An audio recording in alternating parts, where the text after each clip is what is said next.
மாதிரி டாஸ்க் பார்ல உங்க பிசியோட CPU usage, GPU usage, memory usage, இன்டர்நெட்டோட ஸ்பீடு எல்லாமே நீங்க லைவா செக் பண்ண முடியும்.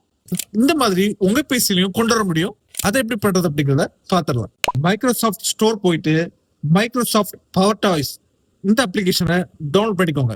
அதை நீங்க ஓபன் பண்ணீங்கன்னா கமாண்ட் பேலட் இந்த ஆப்ஷனை கிளிக் பண்ணுங்க. இந்த விண்டோல செட்டிங்ஸ் அதை கிளிக் பண்ணுங்க.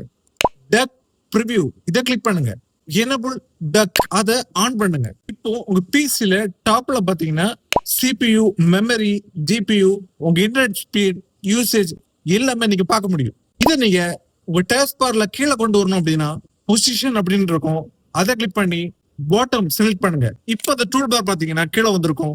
உங்க பிசியோட CPU usage, GPU usage, memory usage, உங்க இன்டர்நெட்டோட ஸ்பீடு எல்லாமே நீங்க லைவா செக் பண்ண முடியும். நீங்களும் ட்ரை பண்ணி பாருங்க.